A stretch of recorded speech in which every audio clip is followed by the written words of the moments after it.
Most people move through life with their mental lights dimmed just enough to function.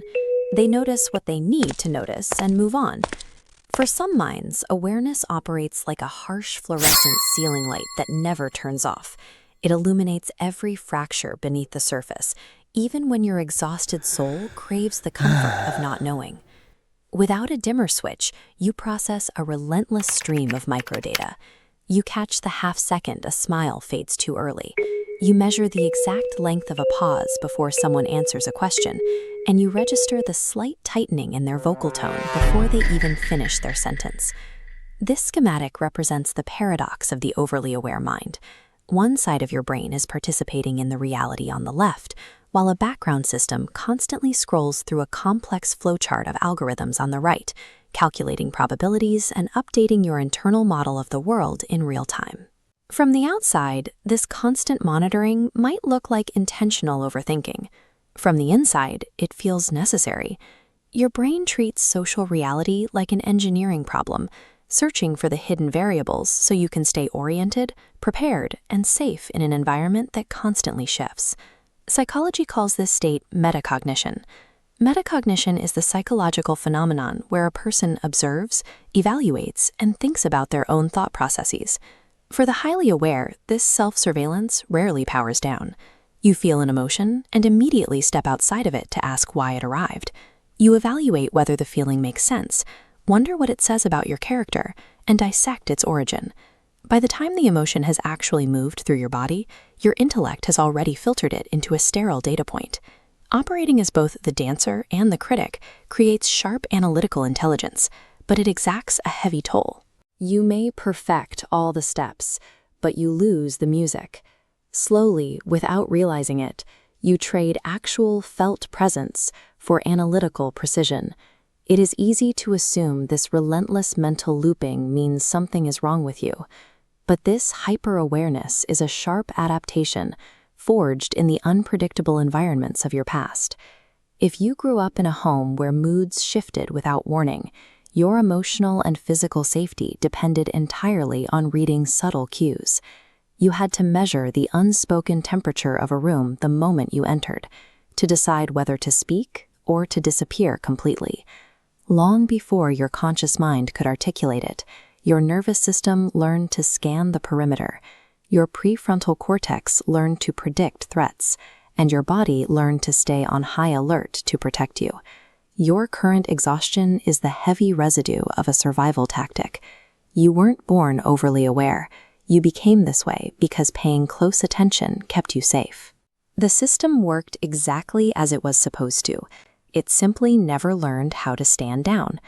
As an adult, your environment may be stable and your relationships calm. Yet your nervous system operates under the assumption that the floor could drop out at any second, keeping threat detection algorithms running. This creates a constant social misfire. You lose your relational innocence. You see the mechanics behind human interactions, recognizing that kindness often carries conditions, and that many conversations are miscommunications dressed up as agreement. And then there is the emotional misfire. Your empathy goes beyond understanding someone else's pain and turns into physical absorption. A friend's unspoken sadness follows you home, and you find yourself carrying the weight of multiple nervous systems at once. This wireframe diagram illustrates how vigilance turns inward through interoception. Interoception is the ability to sense internal physical states, like your heartbeat, breath, or sudden shifts in energy. When your nervous system is turned up this high, a localized pulse in the chest triggers a cascading red alert across your entire body.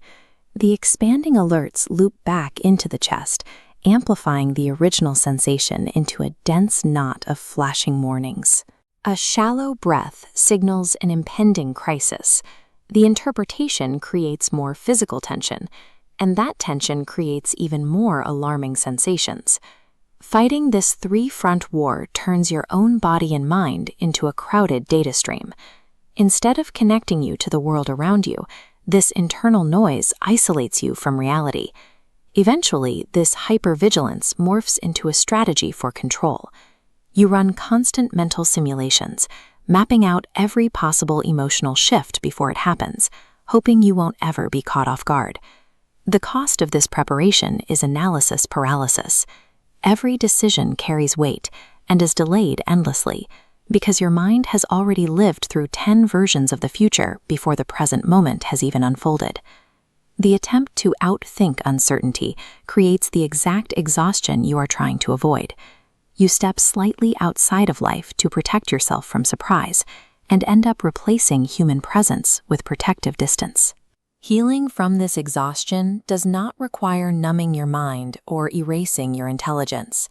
The objective is to gently teach your nervous system that the danger has finally passed, even if your sensitivity remains intact.